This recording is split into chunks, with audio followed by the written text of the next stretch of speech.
Shalom à toutes, shalom à tous. On est très content de se retrouver avec Midrashet Yehuda Manitou. C'est le deuxième cours de la soirée. C'est également le deuxième cours d'Eliezer Charodotsky qui va nous faire une lecture entre les lignes de l'histoire d'Israël.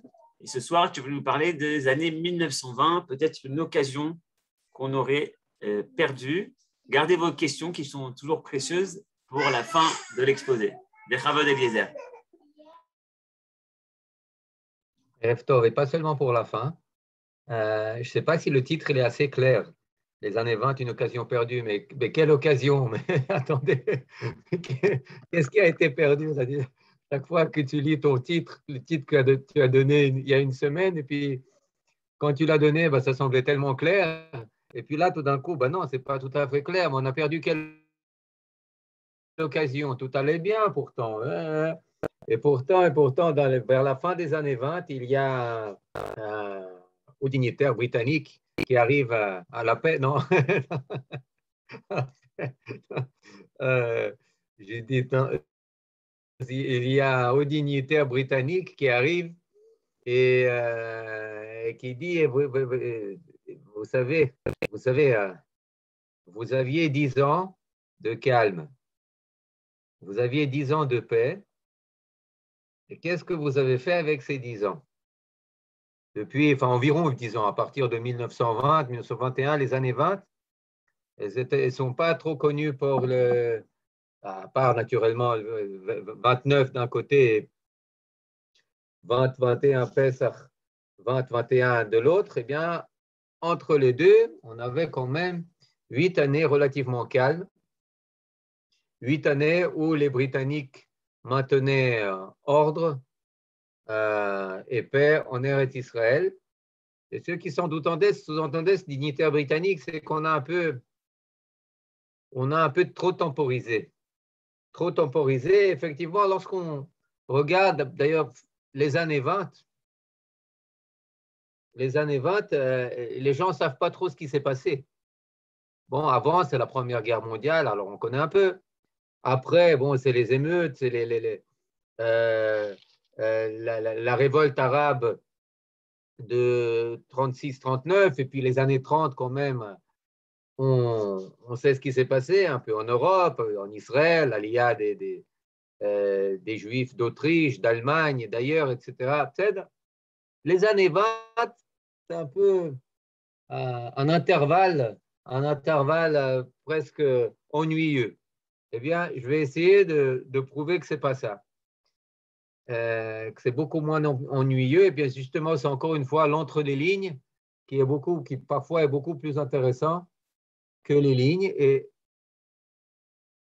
je fais référence pas seulement au tremblement de terre de 1927, appelé aussi le tremblement de terre de Jéricho, parce que son épicentre c'était à Jéricho, mais il y a quand même eu quelques dizaines de morts aussi à Jérusalem et ailleurs, et pas mal de dizaines de maisons qui ont été détruites. Il faut savoir que les tremblements de terre en Israël, c'est tous les 90 ans. Alors bon, je pense que celui de 2017, eh bien, on a dû l'échapper belle, Bezrat Hashem. Enfin bon, on commence. Et puis la question que je pose, le titre, c'est avec un point d'interrogation. C'est les années 20, est-ce que c'est véritablement une occasion perdue?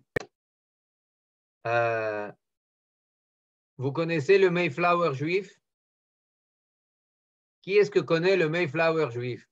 Le Mayflower sioniste?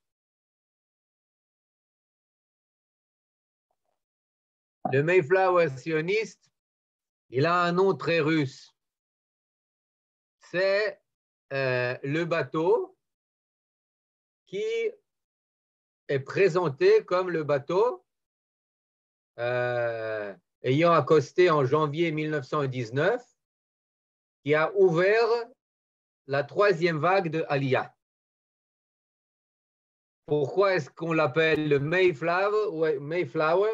Entre autres, le Amos Oz, dans son roman autobiographique sur sa famille, et beaucoup d'autres personnes, bien qu'il ait d'autres noms, et bien parce qu'il y avait là-bas pas mal de personnes très intéressantes. Mais je veux un peu commencer à casser les mythes. C'était le premier bateau à qui on a donné autorisation d'accoster. Mais ce n'était pas le premier bateau qui est arrivé après la fin de la Première Guerre mondiale. Il y a eu en tout cas 3 ou 4 autres bateaux qui sont venus d'Alexandrie, qui sont venus d'ailleurs, mais qui ont été refoulés par l'administration britannique.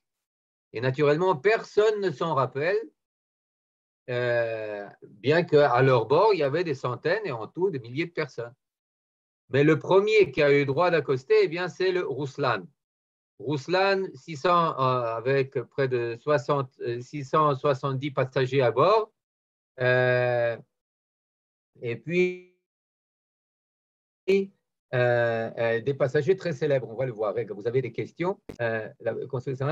Bon, alors, vous voulez voir qui était à bord de ce bateau?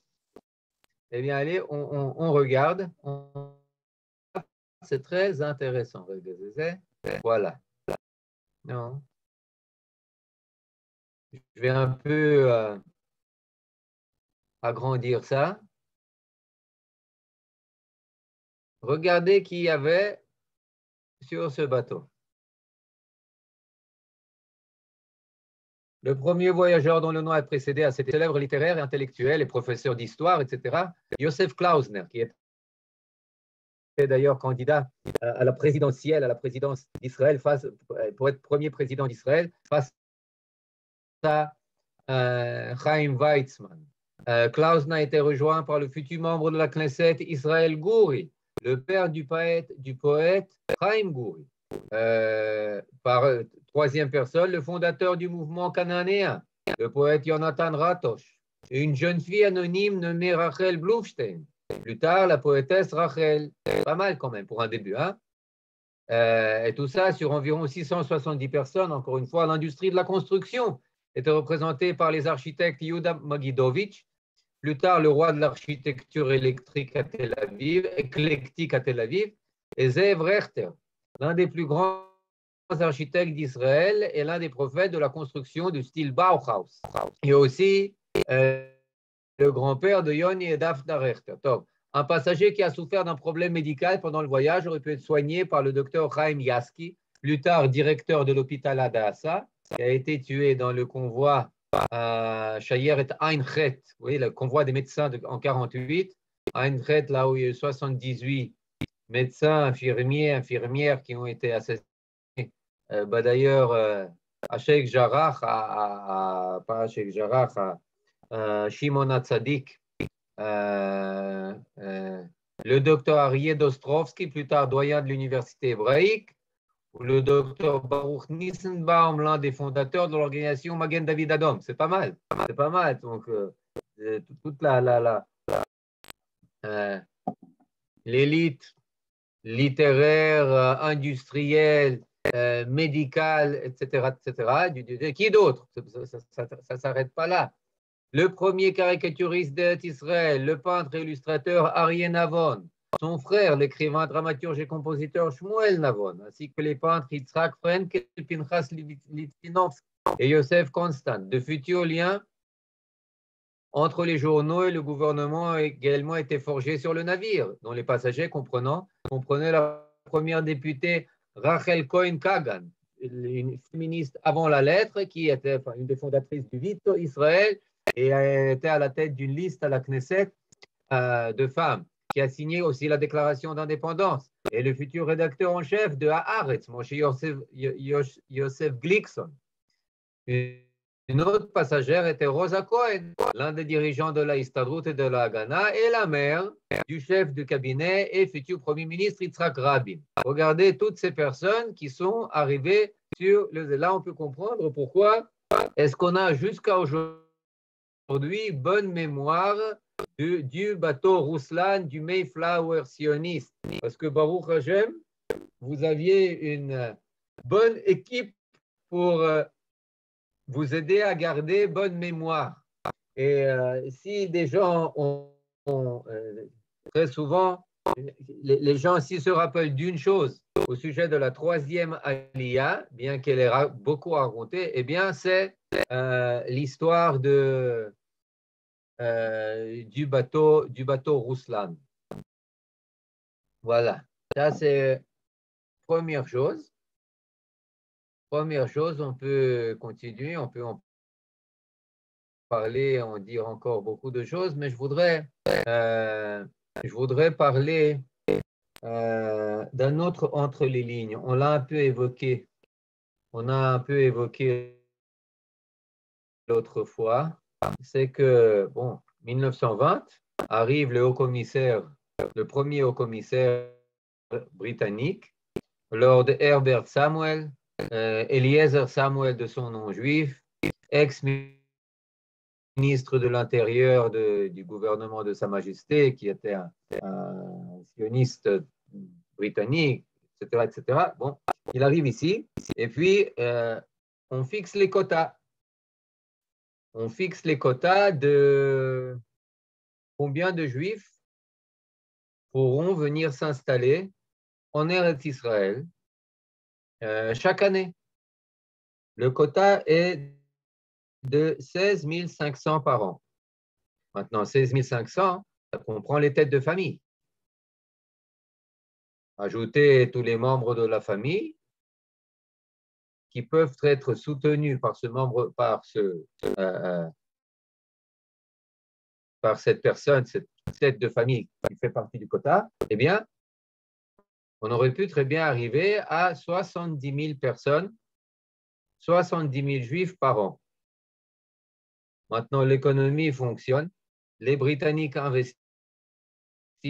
Jusqu'en 1923, ils vont investir beaucoup de fonds, pas tant dans le secteur juif ou arabe, mais dans le secteur, dans le Yishuv tout court. C'est des travaux de construction, c'est l'électrification, l'électricité à Jérusalem, c'est l'eau qui arrive à Jérusalem, c'est les routes qui sont construites, c'est les chemins de fer qui sont retapés, qui sont construits. C'est énormément, et il y a énormément de travail.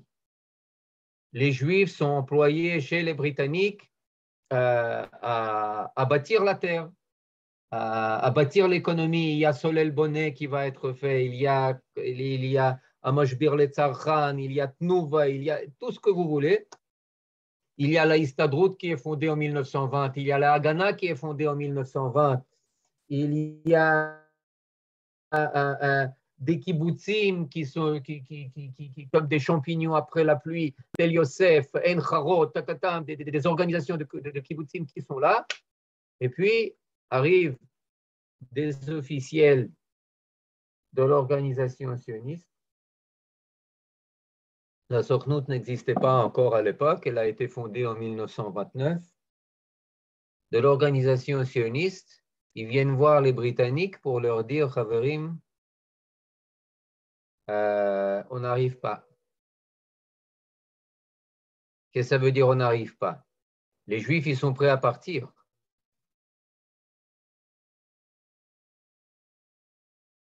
Il y a la guerre civile fait rage en Russie qui est en passe de devenir l'Union soviétique. L'Ukraine est ravagée, Biélorussie ravagée par les armées des différents Ottomans ukrainiens, cosaques et autres qui sont là à massacrer les uns après les autres la population juive. Il y a, on appelle 2 ans, il y a 1500 pogroms qui dévastent l'ex-zone de résidence de la Russie. Alors, croyez-moi que ce n'est pas le petit pogrom d'avril 1920, ce qu'on appelle de Nebi Samuel, qui va dissuader les milliers, les dizaines de milliers de Juifs qui veulent arriver ici de ce qui va devenir l'Union soviétique. Il n'y a pas encore le rideau de fer, les voies sont ouvertes, ils sont prêts pour venir. Alors pourquoi? Qu'est-ce qu'ils ont? Quelle mouche les a mordus, les gens de la Histadrut Hatzionite? Eh bien, il y a plusieurs mouches. La première mouche, c'est que Chaim Weizmann, je crois qu'on a aussi évoqué, Chaim Weizmann essaye de récolter des fonds. Il a un plan jusqu'en 1926, il veut récolter 150 millions de dollars. De qui? Du nouveau centre économique névralgique du monde juif qui se trouve aux États-Unis. Maintenant, sur les 150, il en récolte 20 millions. À peine, même pas un septième. Même pas un septième de ce qu'il projetait. Il écrit à ce sujet, Am Israël Ayeka. Les Juifs, vous êtes où? Les Juifs ne contribuent pas. Mais d'un côté, dire ouvertement, Slicha Chaverim, ne venez pas. Ne venez pas, on n'a pas les moyens, on a ci, on a ça. On ne peut pas le dire. Alors, qu'est-ce qu'on fait? On s'adresse aux Britanniques et on dit, écoutez, on ne tient pas le coup. Prenez-le sur vous, limitez l'immigration. Et c'est ce qui se passe. Et c'est ce qui se passe. Alors, est-ce que c'est une occasion ratée? Oui, non. Dans les années 50, dans les années 48, 49, 50, dans une même conjoncture, quand on n'avait pas les moyens, quand on était à bout, quand tout était rationné, etc., etc., etc., eh bien, pour finir, les dirigeants de l'État d'Israël, de l'État nouveau-né, eh bien, avec à leur tête naturellement Ben Gurion, eh bien, ils ont tranché. On accueille, quoi qu'il en soit, combien il faut, tant qu'il faut, comme il faut, enfin, dans les tentes, dans les pachonim, dans tout ce que vous voulez, on ne limite pas. Est-ce que c'était possible de faire ça dans les années 20? Oui, non? J'imagine que oui. J'imagine que oui, mais là, on voit, c'est aussi une facette pas tellement connue de l'histoire, c'est que les premiers à avoir initié les limitations, ce n'étaient pas les Britanniques. C'était les Britanniques par notre demande. Et ensuite, Herbert Samuel d'écrire à des dirigeants sionistes que pour finir, eh bien, vous me serez gras, vous me serez, comment dire, vous me remercierez pour cette limitation parce que, en fait, c'est sur votre demande. C'est sur votre demande. Rega, je vois qu'il y a des questions. Alors, qu'est-ce qui se passe? Comment se nomme l'organisation sioniste de l'époque? Histadrut Hatzionit Haolamit. Histadrut Hatzionit Haolamit. Oui, c'est-à-dire il y a l'organisation sioniste mondiale. OSM. Oui, OSM, merci. Enfin, maintenant, oui, le Jewish, maintenant, elle a différentes fractions. Il y a le Jewish National Fund, le Keren Kayemet et le Keren Hayesod, etc., etc. Oui, elle a différentes, comment dire, organes pour récolter les fonds pour acheter de la terre, pour récolter des fonds pour acheter des biens, etc. Par lesquels, effectivement, Chaim Weizmann et d'autres essayent de récolter les fonds dont on a parlé. Mais voilà, la Russie n'aurait pas créé les Palestiniens. Qu'est-ce que ça veut dire? Qu'est-ce que vous voulez dire?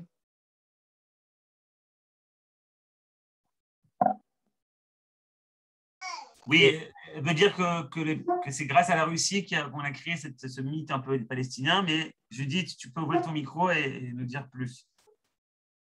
Il n'était pas encore question d'Arafat. Donc, automatiquement, il n'y aurait pas eu cette création de l'État palestinien.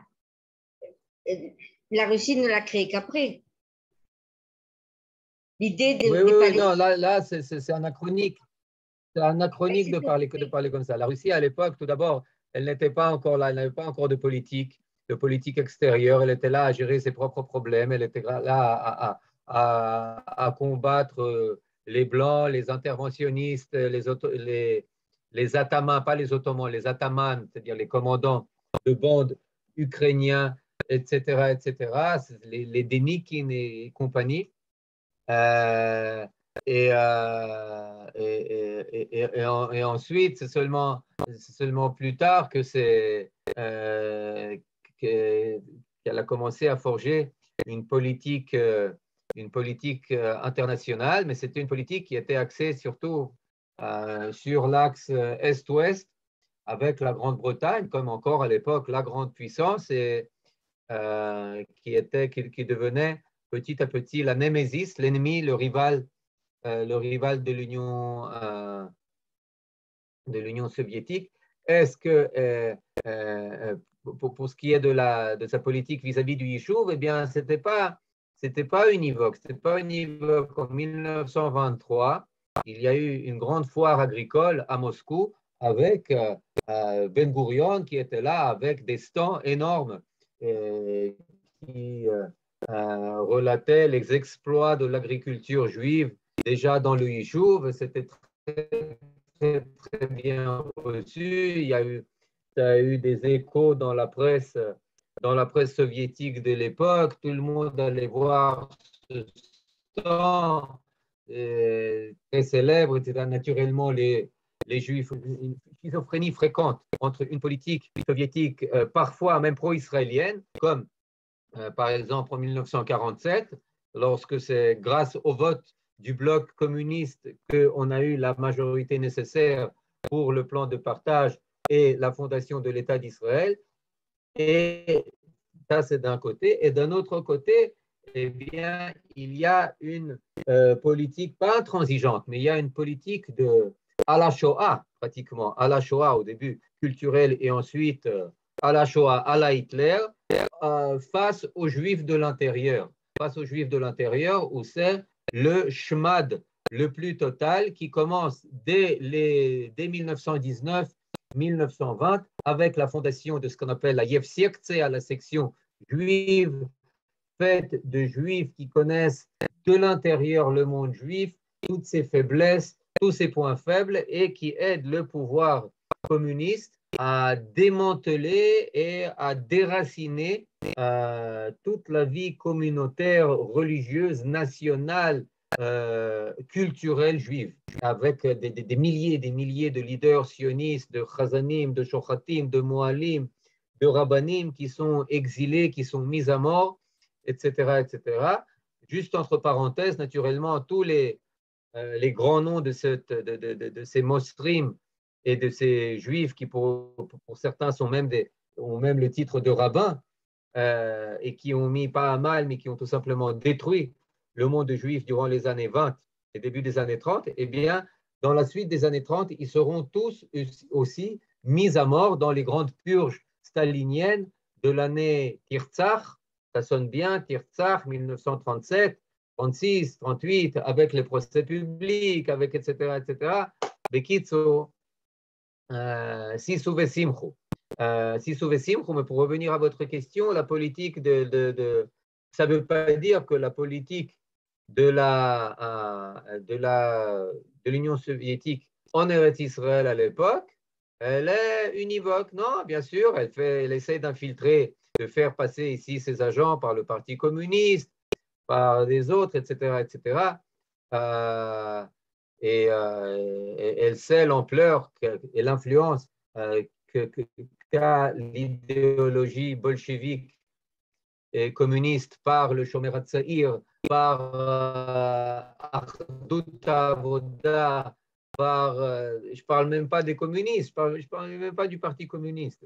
Et, dans les Gdoudei Avoda, comment on appelle, de Yitzhak Sadeh, etc., ils le savent et puis ils comptent dessus.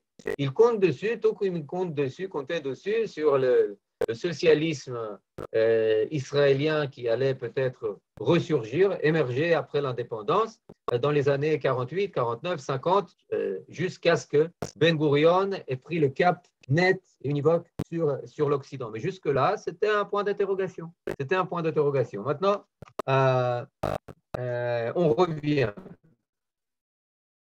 on revient dans les années 20. Eh bien, qu'est-ce que c'est cette troisième alia?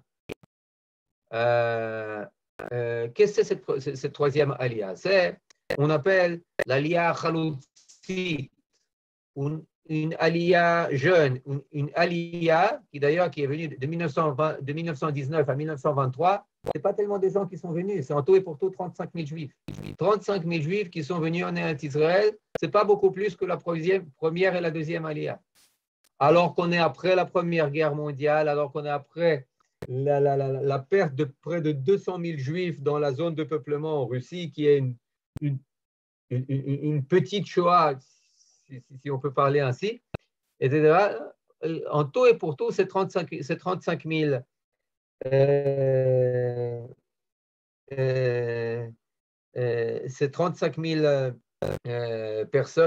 personnes qui sont connues avant tout pour ce qu'on appelle les Gdoudei Avoda. Ils se mobilisent au travail à la Trumpeldor, bien que Trumpeldor, lui, tombe à la défense de Tel Chai en mars 1920. Mais dites-moi, s'il faut être un clou, je serai un clou. S'il faut être un marteau, je serai un marteau. Il faut être une roue, je serai une roue. S'il faut être un ouvrier, je serai ouvrier. S'il faut être soldat, je serai soldat. Le fameux texte de Yosef Trumpeldor, je suis au service total de mon peuple. Là, je vais là où il faut, je fais ce qu'il faut. Un don de soi total, absolu, c'est ce que font les Gdoudei Avoda. Ils construisent des routes, ils nettoient les réservoirs d'eau, ils comment dire, ils luttent contre les maladies, etc., etc. La rue de Tzemach à Tibériade, la route vers Tzfat, Galilée, etc. Bien entendu, la fondation de Yishuvim, de Kibbutzim, etc. Tout ça,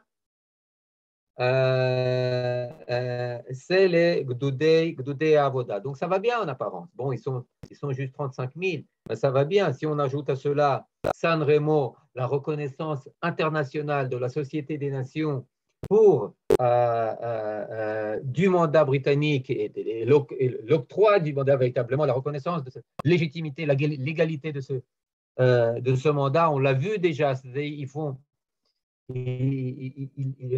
même plus favorables dans leur formulation où ils parlent pas de la construction d'un foyer national juif en Eretz Israël, mais d'un retour, de la reconstruction de foyer national. En fait, on n'est pas un peuple colonisateur, on est un peuple qui revient à la maison, qui revient à domicile. Donc, en partie,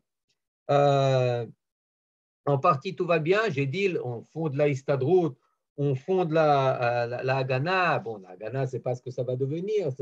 On s'entraîne juste le Shabbat, le reste du temps, on travaille.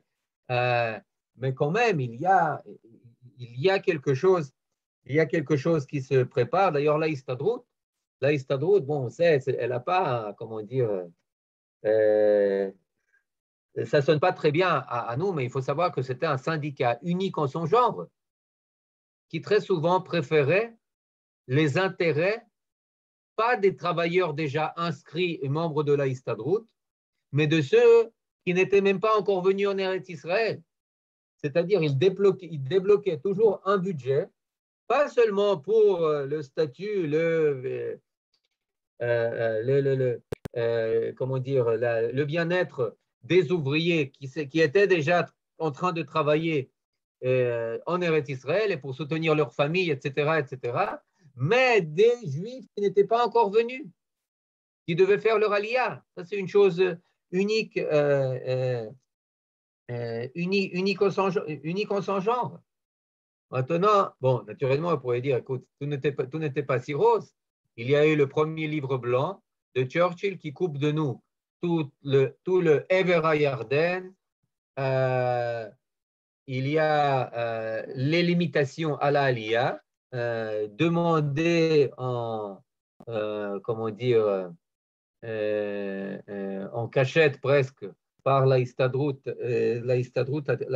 Hatzionite, mais l'État se construit et puis les choses changent. les choses changent. D'un côté,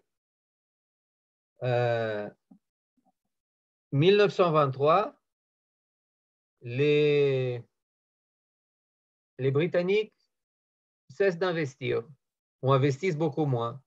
Les travaux publics, beaucoup moins. Des centaines et des centaines de Juifs se trouvent au chômage. Dans les années 25, on commence pour la première fois dans la presse israélienne à parler de crise. On la sent encore pas trop. Mais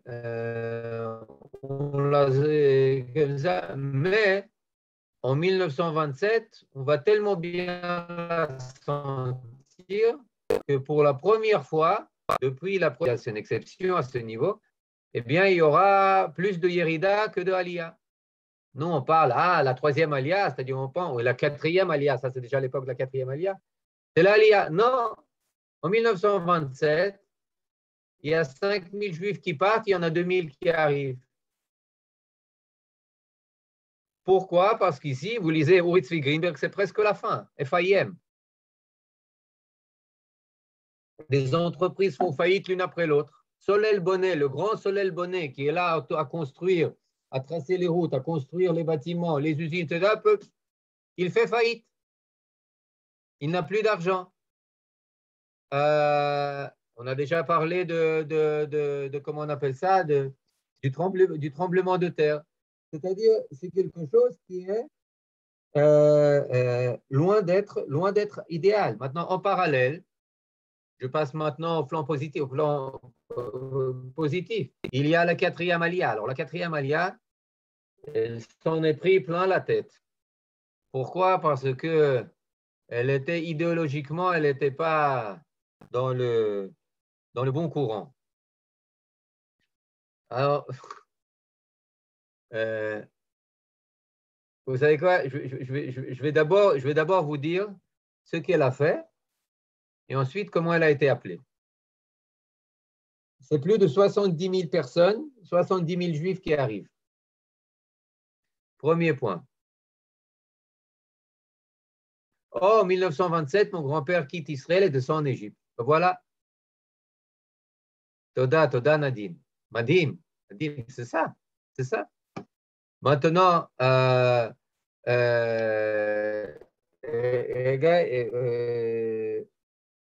oui, il y a 75 000 Juifs qui font leur Aliyah entre 24 et 29. Maintenant, c'est la première Aliyah qui s'autofinance, qui subvient à ses propres besoins. La première, la deuxième, la troisième, pour survivre, elle avait besoin que papa et maman, grand-papa et grand-maman, envoient de l'argent à leurs enfants et petits-enfants qui sont venus en Israël, qui sont venus en Eretz Israël. La première Aliyah qui n'est plus dépendante du financement familial ou même pas familial de l'étranger, c'est la quatrième Aliyah. C'est une Aliyah qui, regarde, c'est une Aliyah qui peuple la vallée de Israël. C'est-à-dire, s'il y a quelque chose qui est plus, un symbole plus grand que cela de l'élan de l'école, il n'y a pas quelque chose qui est plus symbolique de cet effort que le peuplement de Emek Yisraël. On planifie à l'époque là-bas une capitale de très grande grandeur qu'on appelle Afoula. Bon, ça passe une expérience qui n'a pas trop marché, mais Afoula a été prévu de devenir véritablement une métropole de très grande envergure avec beaucoup de centres industriels, etc., etc. Bon, ça a moins marché, mais sinon, tout le reste, des kibbutzim qui sont fondés en nombre, une majorité de cette aliyah qui est faite, bien qu'elle s'autofinance, c'est une majorité qui est ouvrière. qui ouvrirent beaucoup au niveau absolu, plus que la troisième alia, qui vont dans le travail agricole, etc. Mais maintenant, comment est-ce que cette alia, elle est caractérisée? L'alia de Grabski. C'est qui Grabski?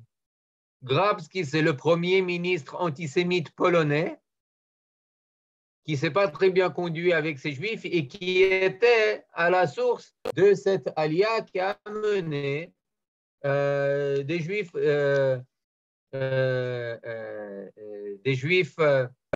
polonais, parmi eux, par exemple, aussi des juifs, des chassidouillottes entières, la chassidoute Yablona, le Rav Shlomo Goren, la fondation, à cette époque, par exemple, il y a la fondation de Bnei Brak en 1924, il y a la fondation de Kfar Hasidim, près de Haïfa, on connaît l'histoire, on en a déjà parlé, du Admor HaChalutz, le Rav Yeshayahu Shapira, le frère du Rav Klonimus Shapira, le Admor de Piaseczna, connu pour ses écrits, connu pour son attitude, connu pour ses décisions dans le ghetto de Varsovie pendant la Shoah. Eh bien, tous ces gens, ils arrivent à cette époque de la troisième alia. Eh bien non, c'est l'alia de Grabski, c'est l'alia des bourgeois, c'est l'alia des gens qui vont s'installer à Tel Aviv. C'est l'alia des gens qui vont mener leurs petites affaires, des petits bourgeois qui vont mener qui vont, etc., faire leur business. Eh bien, Khaverim, c'est une alia qui a donné énormément de travail à tous les autres aussi. C'est une alia qui a amené énormément d'argent, tout l'argent, une partie de l'argent que Weizmann n'a pas réussi à amener des États-Unis. Eh bien, c'est elle qui l'amène. Elle se dit, on se débrouille. Parce qu'il faut savoir que pour venir, le quota, c'était uniquement le quota des 16 000 ou ensuite beaucoup moins de 16 000. C'était uniquement pour des gens qui ne pouvaient pas subvenir à leurs besoins. Celui qui pouvait subvenir à ses besoins, il était hors quota. Lui et toutes les personnes qu'il pouvait soutenir, eh bien, il était hors quota. Voilà, tu as un argent. D'ailleurs, c'était, si je ne me trompe pas, c'était il fallait venir avec 500 pounds, 500 livres sterling.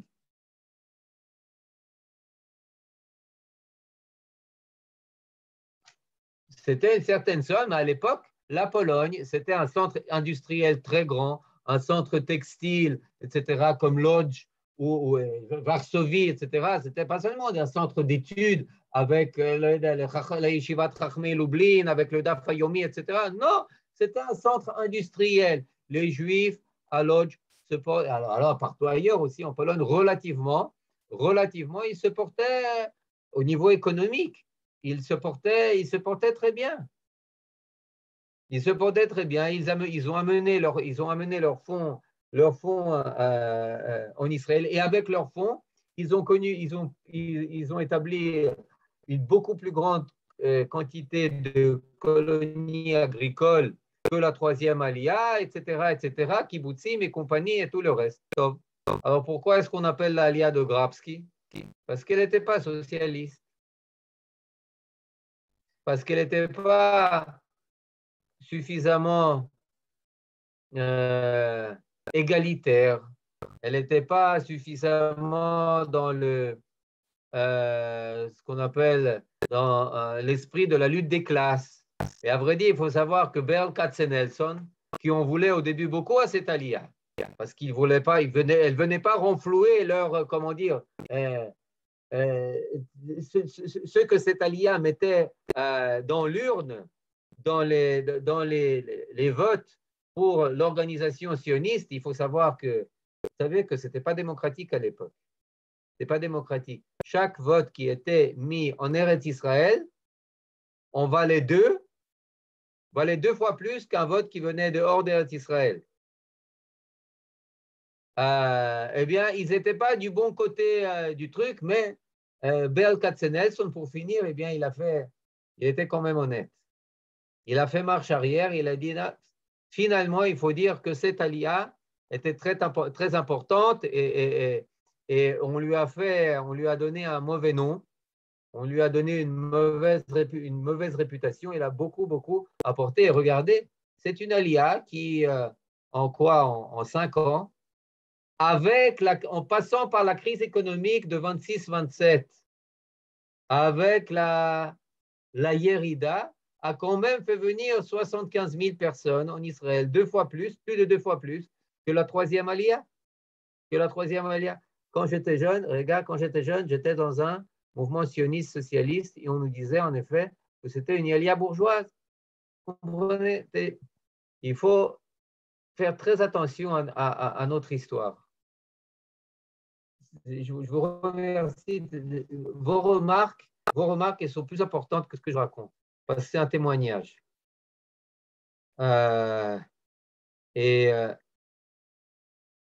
L'histoire appartient en apparence à ceux qui l'ont écrit.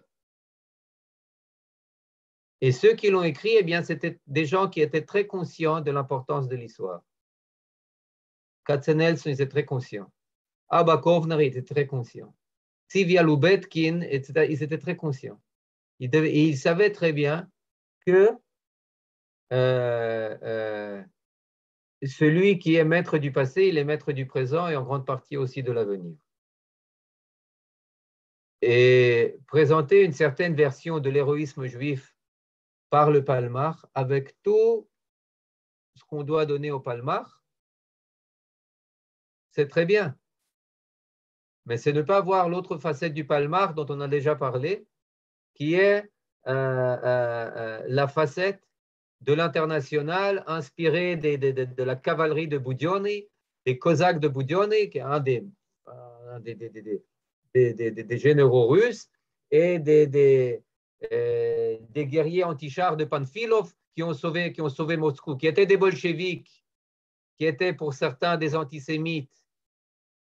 C'est pas comme ça. Et cette facette-là, on nous la cache. On nous cache la facette bolchevique, on nous cache la facette de la seconde patrie qui très souvent était la première patrie. On nous cache la facette, j'ai parlé de Gloudé Avoda, mais il y a 500 juifs qui sont repartis d'Eretz Israël vers l'Union soviétique. 500 juifs, c'est beaucoup. D'Eretz Israël. Pour beaucoup des gens de Gloudé Avoda, les pauvres, ils ont tous péri dans les purges staliniennes.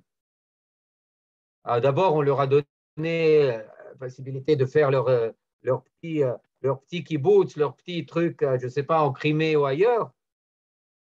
Mais ensuite, Haverim, Zéo, au Goulag, les Itraot, de Svidagne.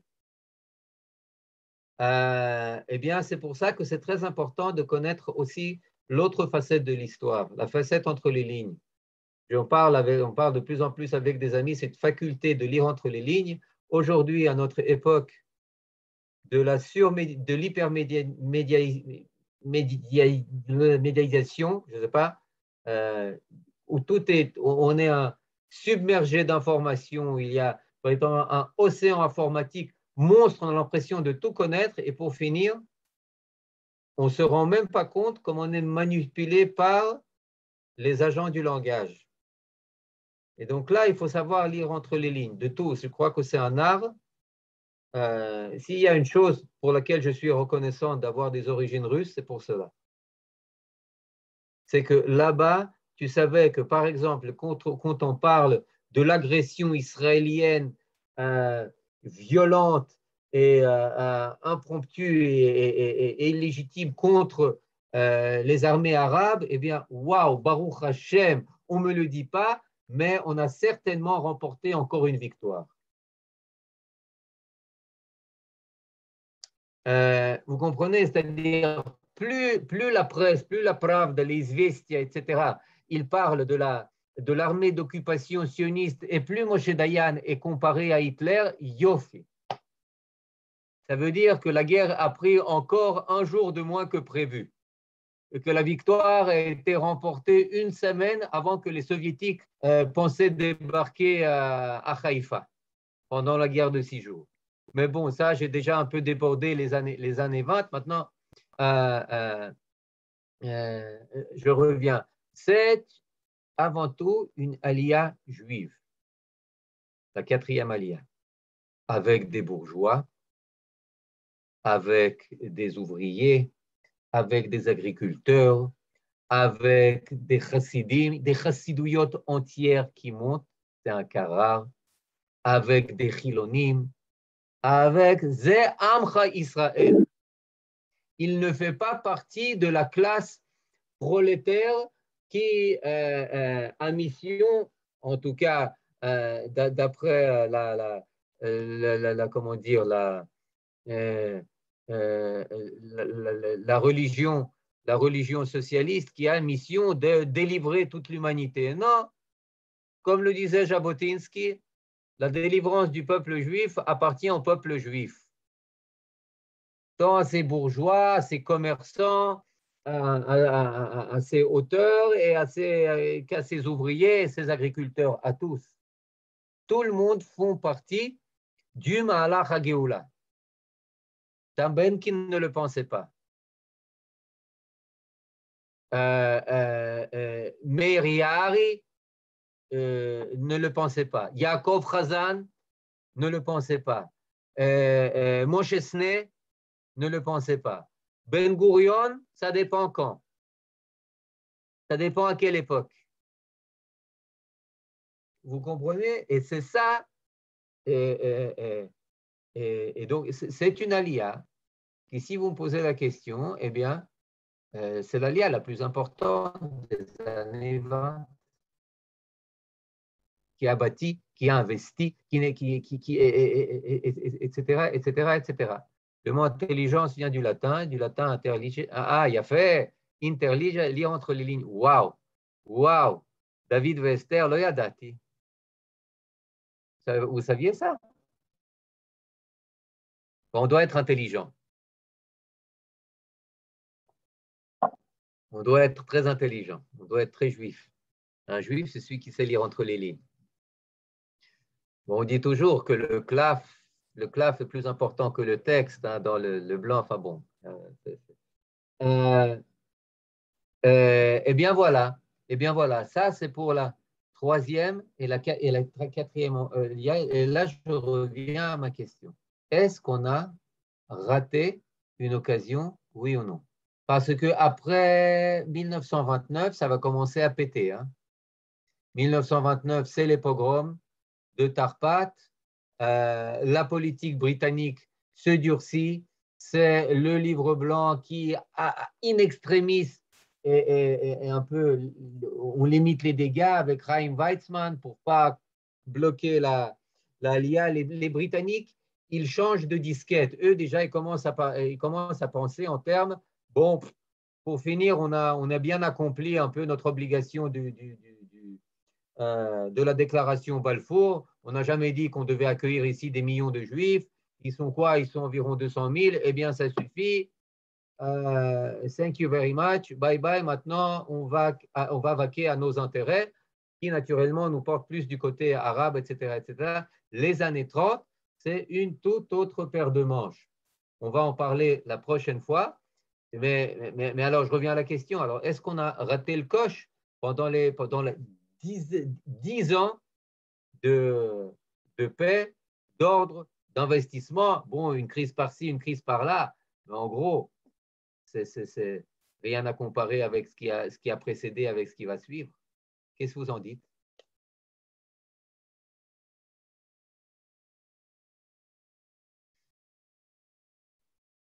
On n'était pas prêt. On n'était pas prêt. Qu'est-ce que vous voulez dire? C'est-à-dire que dans l'esprit des gens, c'était trop dur de s'expatrier finalement et de travailler une terre qui était quand même hostile, qui n'était pas cultivée, il fallait pousser les gens à partir. Et en fait, malheureusement, il y a eu la Shoah et le reste qui a poussé les gens à partir. Mais sinon, en plus, en 1929, il y a eu le crash, donc il n'y avait plus d'argent de l'Amérique, il n'y avait plus d'aide, donc c'est difficile. Oui, ok. Vous êtes d'accord? De toute manière, on ne peut pas revenir en arrière. Et à un instant précis, on ne sait jamais que c'est en fait le bon moment. C'est après coup qu'on peut savoir. Parce qu'on ne savait pas ce qui nous attendait par la suite. Non, on ne savait pas. Je pense que ce sont des années d'installation où ils se sont renforcés dans ce qu'on avait. Et puis, avec les gens qu'il y avait, quoi. Il y a quand même 70 000 personnes qui sont venues. Non? Oui. Moi, je pense que ils se sont renforcés dans ces moments oui, bien sûr qu'on s'est renforcés. lutter contre les Arabes. Et donc, ils se sont installés au niveau agricole et industriel, ce qu'ils pouvaient faire. Il n'y avait pas trop d'argent, hein? On avait de l'argent. Il paraît que tout au long des 2 millénaires, il y a eu toujours des tentatives de retour qui n'ont pas marché. Il y a eu des tentatives. Mais c'était des tentatives qui n'ont jamais atteint ces chiffres de centaines de milliers. Ça, même à la tentative la plus réussie pendant le XVIe siècle avec Tzfat, avec Rachmei Tzfat, qui comptait 30 000 juifs là-bas, eh bien, c'est pas comparable à ce qui s'est passé au fin 19e, début 20e, avec tous les mécanismes qui étaient là, avec l'État juif, le livre, j'entends, avec les congrès, avec les différentes branches de l'organisation sioniste partout au travers le monde, avec la reconnaissance britannique, la reconnaissance internationale, c'était quelque chose de tout à fait unique. On avait, comme pratiquement jamais depuis le roi Cyrus, oui, jamais tant de cartes en notre main, entre nos mains. Et là, je pense que, bon, on peut dire, Fed, qu'est-ce que tu fais maintenant? C'est quelque chose qui est passé. Ce sont les années 20. C'est passé il y a 100 ans.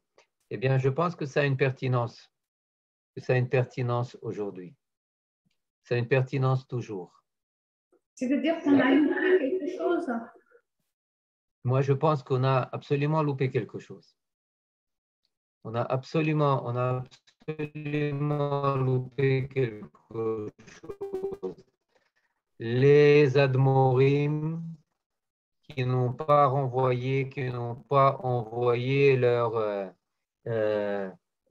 élèves par nos Chavarim, c'était la plus grande chassidoute à l'époque. Qui la connaît aujourd'hui? Elle a à peine un shtibel à Mea Shearim. Chassidoute anéantie. Si les rabbinim avaient envoyé leurs personnes, en plus, si les autorités juives ici n'avaient pas pris peur et avaient laissé les portes complètement ouvertes aux Juifs qui voulaient aller en beaucoup plus grand nombre, compte tenu de l'état des lieux en Russie et soviétique. Énormément de Juifs voulaient venir. En 1926, les portes ont été fermées. Les portes de l'Union soviétique ont été verrouillées jusqu'en 1969-10, avec une très très brève accalmie après la Seconde Guerre mondiale, où certains Juifs pouvaient se forger un passeport polonais ou roumain et puis aller émigrer vers là-bas et ensuite venir en Israël. Mais sinon, on a fini. C'est comme un ami avec un très bon ami, je pense que beaucoup le connaissent, avec qui on travaille sur beaucoup de projets aujourd'hui, Asher Bernard Zanzouri. Il y a beaucoup de problèmes de projets éducatifs, aussi des projets de Aliyah, dans Gush Etzion, etc. Eh bien, il y a une chose qui est arrivée aux Juifs francophones avec le corona, c'est que jusque-là, tout le monde pensait, du moment où ça va mal, je prends l'avion et là, je suis en Israël. Et puis tout d'un coup, il n'y a même plus de vol. Non, mais pas ça. L'ambassade, le consulat a fermé encore avant le confinement. Et il est resté fermé après le confinement. C'était à l'époque où je devais renouveler mon passeport. Je n'avais pas à qui parler, ni au téléphone, ni par mail. J'étais avec un passeport périmé et un consulat fermé.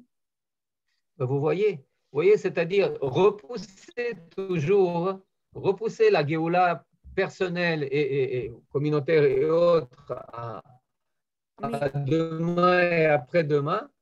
Bien, pour finir, tu ne sais pas ce qui va devenir demain et après-demain. Mais je peux Dans les années 20, à l'époque de l'Antiquité, quand il y avait des personnes comme Jabotinsky, comme... Oui, je vous écoute. Non, mais à l'époque de l'Antiquité, il y avait des tentatives d'indépendance, vous voyez, tout au long de l'histoire, et ça s'est terminé par des catastrophes. Alors, si on prend... Dans les temps antiques. Oui, Nahon. J'ai une question. Nahon. En fait, le retour en Israël, il se fait à un moment donné qu'on ne peut peut-être pas prévoir, mais quand ça marche, c'est assez miraculeux. Oui, mais quand ça marche. Vous savez, les élèves, Sophie, je vous donne tout de suite la parole. Oui, merci. Les élèves du Gaon de Vilna lui ont posé la question, mais s'il y avait une chose à faire aujourd'hui pour amener la Géoula, c'est quoi? Sa réponse, 600 000 juifs en Israël, zéro. En Eretz Israël, zéro. La Jérusalem d'en haut ne sera pas bâtie tant que la Jérusalem d'en bas ne sera pas bâtie, ne sera pas construite. Et ça, c'est une chose très importante. Et c'est pour ça que nos Chachamim, les plus grands d'entre eux, n'ont jamais pensé que, bon, vu que ça n'a pas marché, c'était très dangereux à l'époque, alors bon, on va laisser les rênes du pouvoir, etc., entre les mains de Akadosh Baruch Hu, et nous, on ne va rien faire. Non, chaque fois, à chaque génération, on en a parlé plus d'une fois, ils ont essayé. Est-ce que c'est arrivé? Est-ce que le chat kosher, la chat Géoula est déjà là? Que ce soit le Kuzari, Rial, le Ramban, Rambam même s'il est passé par il n'a pas pu rester en Eretz Israël. Les Balei Tosafot, 300 rabbins qui montent début du XIIIe siècle. L'école du Rav Yechiel de Paris avec le Beit Midrash à Akko, le Beit Midrash de Paris, etc., etc. Et chaque génération connaissait sa vague. Pourquoi? Parce que tous étaient conscients que c'est une mitzvah qui s'impose à moi. Sophie, Ken. Sophie? Oui, j'avais cru comprendre la situation en Eretz Israël dans les années, enfin de la Première Guerre mondiale, était très, très, très difficile. Et donc, peut-être que les gens du Yishuv étaient frileux et à cause de cela. Enfin, il y a beaucoup de gens qui étaient repartis, il y avait beaucoup de gens qui... Donc, c'est ce que j'avais cru comprendre. Donc, peut-être ça n'a pas incité. C'était juste après les années 20, c'était juste après la première. Ouais, qu'est-ce qu'il y a? Il y a des bruits. Regardez la liste des personnes qui arrivent sur le Ruslan. Ils ne sont pas frileux. Ils sont pleins de tonus et de peps. Et regardez ce qu'ils ont construit.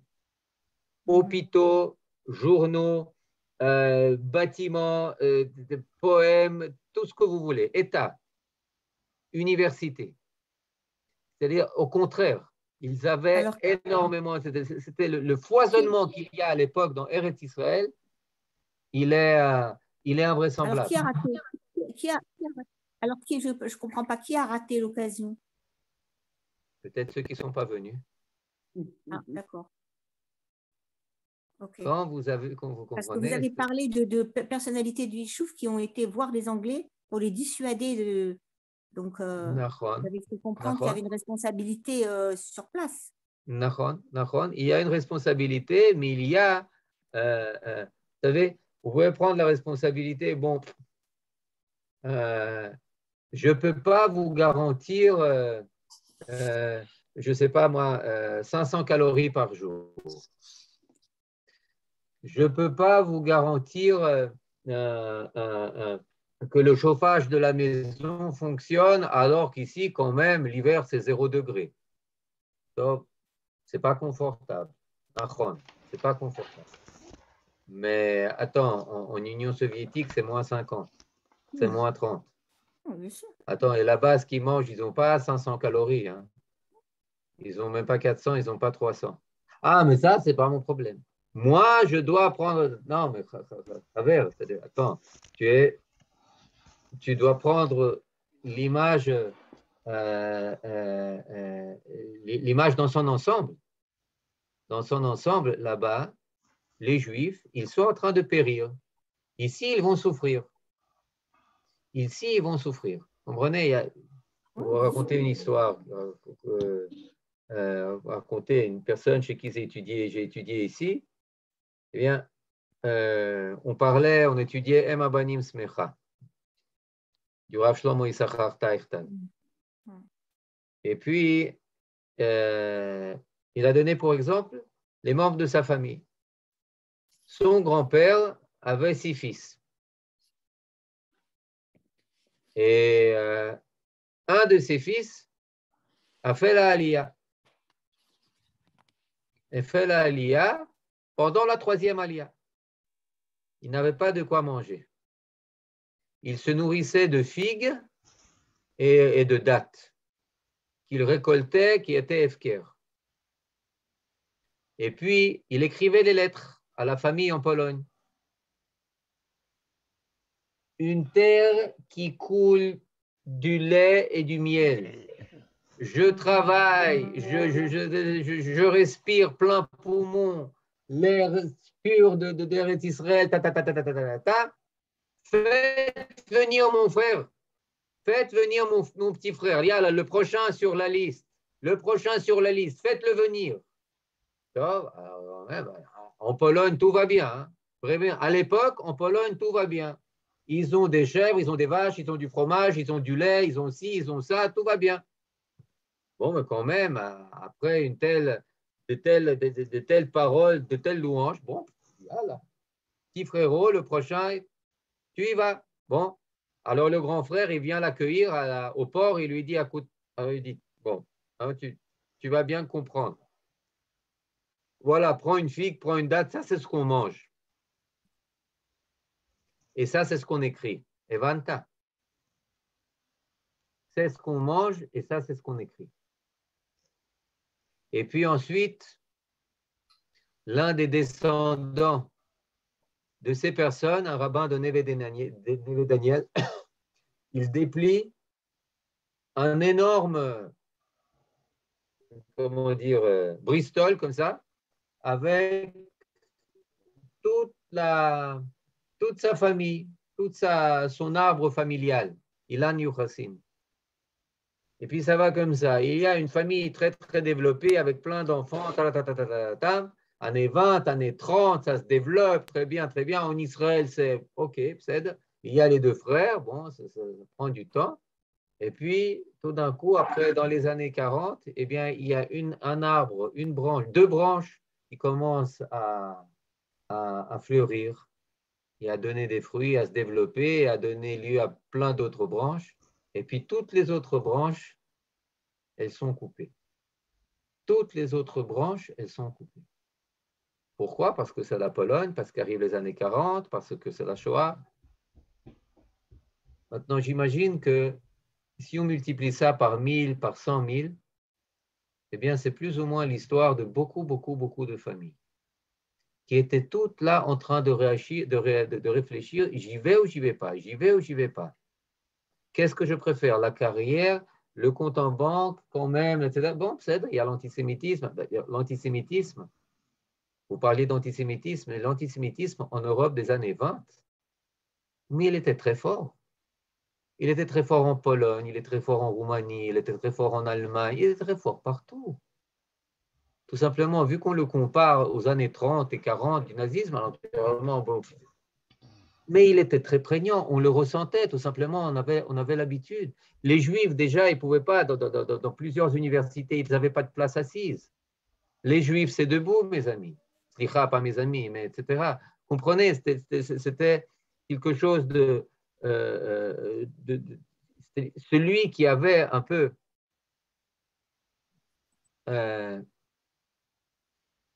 qui savait renifler, qui avait un odorat développé, eh bien, il savait qu'il pouvait très bien ressentir que Chaverim, ça ne va pas durer. Ça ne va pas durer.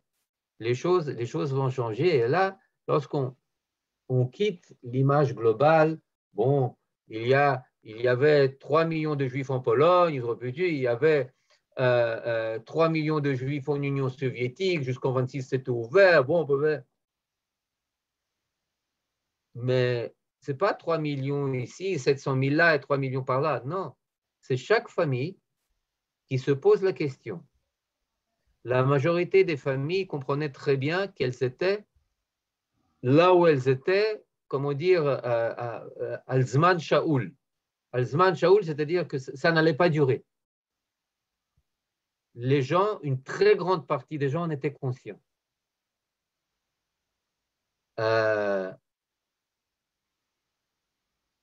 Mais ils n'ont pas fait le pas. Les Juifs américains n'ont pas soutenu. Ils étaient préoccupés à leur projet. Et on est resté à 100 000 olim, 110 000 olim, dans les 10 années les plus calmes de l'entre-guerres. Ça n'a aucun sens de faire ces mathématiques pour les années 20 du XXe siècle, mais ça a grand sens de faire ces mathématiques pour les années 20 du XXIe siècle. Ça a très, très grand sens. Ben voilà, Evelyne, merci. Exactement. Toute proportion gardée, nous sommes dans la même situation. Dans une situation où le monde perd ses repères moraux, ses repères idéologiques, où il part en débandade, où jamais la population n'a été aussi passive et malléable, facebookable ou twitterable qu'aujourd'hui.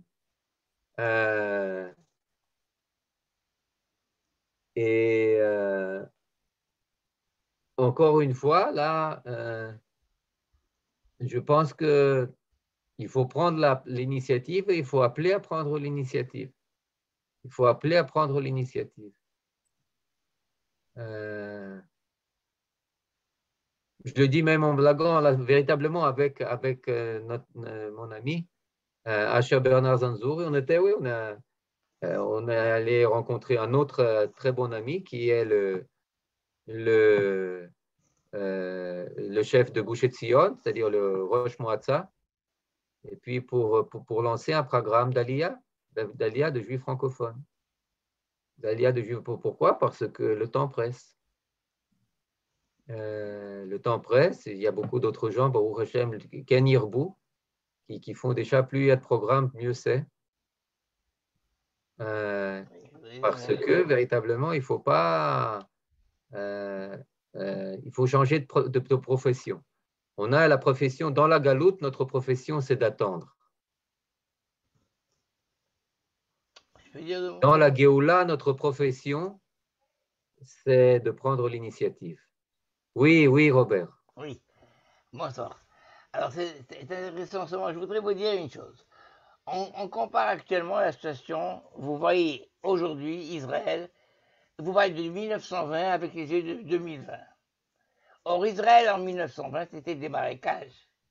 Il ne faut pas oublier ça. Israël, c'était du néant. Ceux qui venaient, les kibbutzim qui venaient, ils attrapaient le malaria. Combien mouraient? Donc, on ne peut pas comparer. Mais ceux qui sont restés, ils avaient vraiment la volonté et l'amour d'Israël pour rester. Mais ce n'était pas évident. Parce que quand vous voyez une carte, je prends comme exemple, vous voyez par exemple le tronc du Kakaï, du Kaïm Israël. Quand vous voyez le dessin de toutes les colonies qu'il y avait avec les points bleus, vous apercevez que c'est le partage de l'ONU en 1947. C'est-à-dire s'il y avait plus d'argent à l'époque et qu'ils avaient acheté beaucoup plus de terrain, on aurait eu beaucoup plus au départ. Je ne sais pas Exactement. si je... Exactement, exactement. Donc, j'enchaîne. C'est-à-dire, Oui. à l'époque, c'était tellement difficile. À plus forte raison, aujourd'hui, on est vraiment Gan Eden. Aujourd'hui, c'est Gan Eden, c'est vrai, je reconnais. Mais même à l'époque, c'était un Gan Eden comparé à l'état dans lequel vivait la majorité des Juifs de l'Europe orientale. Oui, à l'état d'antisémitisme, de poursuite, de persécution, etc. Vous comprenez? Et les Juifs de Russie, ils étaient là, ils étaient prêts à partir. Beaucoup. Oui, je me rappelle en 1945 ou 46, donc j'étais assez jeune, il y avait des kibbutzniks qui venaient d'Israël qui voulaient nous expliquer comment ça se passait là-bas. Ils nous disaient qu'on prend la terre, on la lave avec de l'eau pour la rendre ce qu'on appelle une terre arable. Pas arable. Donc il fallait la laver la terre. Mais c'était moins infini, il fallait monter. Alors qu'aujourd'hui, il y a tout. C'est pas évident, 1920, il faut comprendre.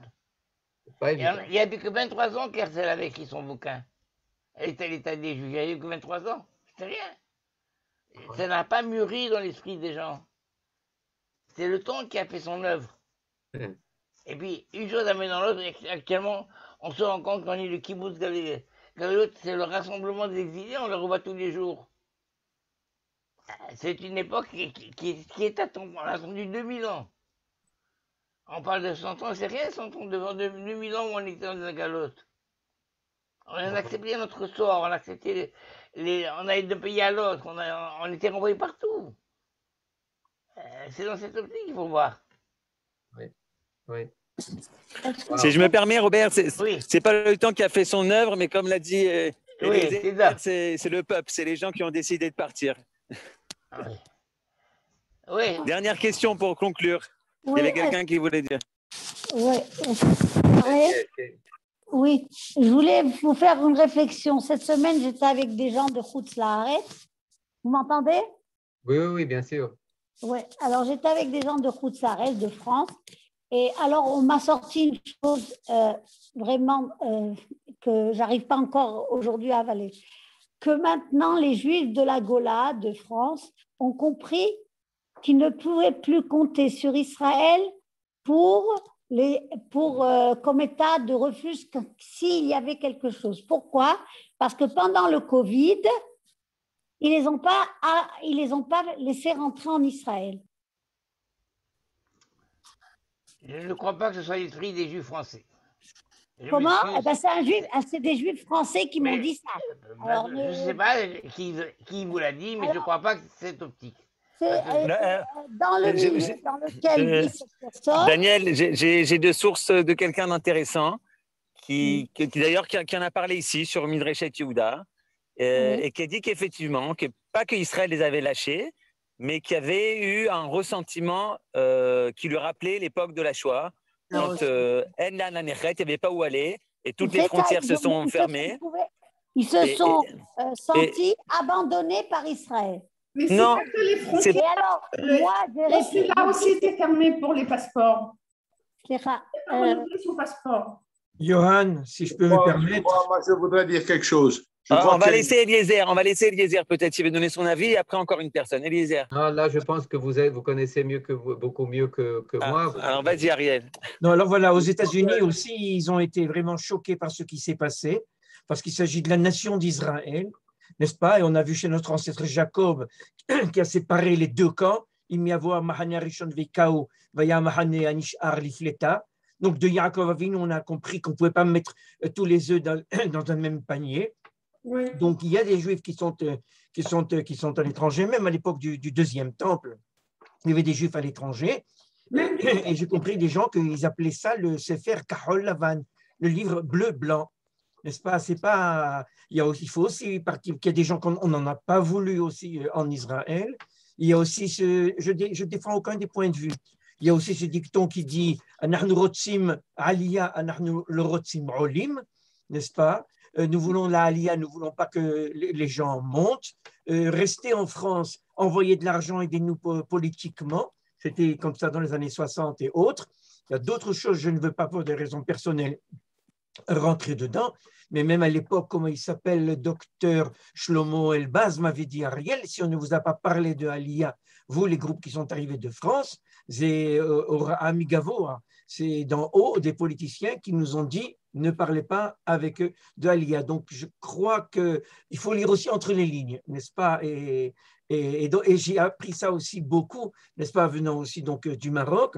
Je préparais des enfants donc, à la bar mitzvah. On ne pouvait pas leur raconter n'importe quoi. Parce que, ou bien on passait pour un charlatan, parce qu'on donnait l'impression d'être un charlatan, ou bien ce qu'on disait, moi je ne sais pas ce que c'est la Torah de Moïse, mais ça, ce que tu dis, ce n'est pas la Torah de Moïse. Moi, je sais lire la Pravda entre les lignes, donc ne viens pas me raconter quelque chose. À te voir, je sais que ce n'est pas ça la vérité, n'est-ce pas? Donc, j'ai appris beaucoup de mes jeunes, comment ils s'appellent, enfants avec qui je travaillais. Je faisais très, très attention, n'est-ce pas, quand je leur parlais, parce que je savais tout de suite, ils avaient ça, cette intuition. Si c'est comme ça, alors ça veut dire qu'on avait ça aussi au Maroc. Donc, attention, mais il y a de gros problèmes. C'est vrai que beaucoup de gens, même aux États-Unis ou en Angleterre, ils ont eu cette impression que l'État d'Israël aurait dû les mettre dans le Negev, ou bien les mettre, il n'y avait personne en Galilée, mais leur permettre de venir à un enterrement, de leur permettre de venir à un mariage. Ça ne s'est pas passé. Et on peut leur dire, vous auriez dû venir plus tôt, n'est-ce pas? On ne peut pas, comme on a appris avec notre ancêtre Jacob aussi, Ani Nirchav Kemet, n'est-ce pas? Ce n'est pas évident même à 90 ans de venir ou à 60 ans de venir et on n'a pas à manger, n'est-ce pas? Donc c'est... Merci Ariel. Et moi, un dernier point, je pense que surtout ce qui a eu lieu face à la fermeture des frontières, beaucoup ont vu le film d'avant la Shoah et ça a engendré beaucoup de réflexions.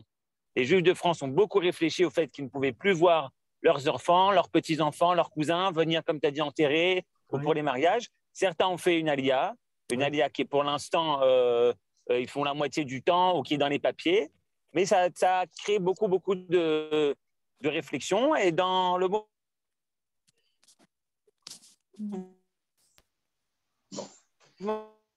On entend Zemmour qui parle de double alliance. Toi, tu peux terminer. Oui, pour ma part, moi, j'ai pas entendu. J'ai entendu beaucoup d'histoires de personnes qui voulaient faire leur aliyah et qui ont fait leur aliyah en pleine corona. Exactement. Des familles entières de Strasbourg, d'autres qui venaient par des vols, qui passaient par la Biélorussie, etc. Peut-être que je ne connais pas toute l'image, mais d'après ce que je sais, par mes amis qui travaillent à la Sokhnout, des personnes qui voulaient faire leur aliyah, eh bien, ils faisaient leur aliyah. Ils faisaient leur aliyah, peu importe corona ou pas corona. En tout temps, même des personnes qui venaient pour des programmes d'un an, au programme Massa, eh bien, ça n'a fait qu'augmenter, religieux et non religieux. Donc là, maintenant, si vous voulez venir pour juste une chose, il y a des personnes qui vont dire, est-ce qu'on peut aider? On veut faire rendre visite. Si c'est rendre visite, c'est une chose. Si c'est faire le aliyah, c'est une autre chose. Si tu fais un aliyah, c'est que tu es comme un citoyen. Donc là, c'est une chose. Deuxième chose que je voudrais dire, c'est que nos dirigeants, ils sont trop importants, mais Israël appartient à ses citoyens et avant tout, Israël appartient au peuple juif. Et c'est le peuple juif qui décide, pas seulement par son vote, mais qui décide par son achat de billets d'avion, qui décide par son vecteur qu'il se choisit. Et quand il choisit son vecteur, il ne va pas demander aux dirigeants, au Premier ministre, écoute, est-ce que c'est... Non, il choisit et il décide. il vient pas être seulement influencé par son état, mais il vient influencer son état pour le mieux. J'aimerais poser une question, si vous permettez. Oui, Laure. Oui, dernière question. Oui. Je vous prie d'excuser parce que je me suis connectée un peu en retard. Donc, si vous l'avez déjà dit, je vous prie de m'en excuser. D'où vous tenez cette source que ce sont les Juifs et la Histadrout qui a demandé à limiter l'arrivée des Juifs aux Anglais? Je peux vous recommander la lecture du livre de Aviv Achalamish. Entre autres, c'est publié dans beaucoup d'endroits. Aviv Achalamish, Medina Shebader, c'est son cours dans l'université ouverte, Universita Ptucha. Je peux vous donner ensuite les données exactes. Elle parle de ça, d'autres personnes parlent de ça. Ça a été publié dans plusieurs articles aussi dans Makor Rishon, Segula, etc. Mais elle, qui est une historienne assez connue et qui a publié ces données, entre autres. Entre autres, je peux vous donner les références parce que là-bas, elle parle beaucoup de choses. Nahon, c'est pas. Tu pourras les envoyer, Eliezer? Oui. Merci beaucoup. Excusez-moi, il y a quelque chose qui me dérange là, parce qu'on ne peut pas comparer la période du corona avec d'autres périodes. C'est quelque chose qui n'est jamais arrivé avant. C'est quelque chose d'unique, finalement, ce corona. Et ce n'est pas seulement Israël qui a empêché les voyages, etc. Et il y a une autre chose qui m'a beaucoup dérangée pendant la période du corona, c'est qu'il y a des personnes qui voulaient venir en Israël et qui ont eu des certificats qui étaient falsifiés, ils ont dit qu'ils étaient vaccinés, ils n'étaient pas vaccinés. Et ça m'a aussi beaucoup dérangé. Les gens n'ont pas été honnêtes non plus. C'est vrai. C'est encore un autre sujet. Merci Daniel, merci Eliezer. On se retrouvera très bientôt. Kol Tov, bonne soirée à tous. Kol Tov, leitraot. Merci beaucoup. Merci de la participation, c'est passionnant. Et Lorraine, je crois, vous avez mon numéro, mon mail, si vous voulez les sources. Oui, je vous envoie, je les envoie. Laure, vous l'avez? Vous avez mon mail ou mon numéro? Je l'envoie maintenant. Bon, mettez-vous, on vous entend pas alors. Bonne soirée à tous.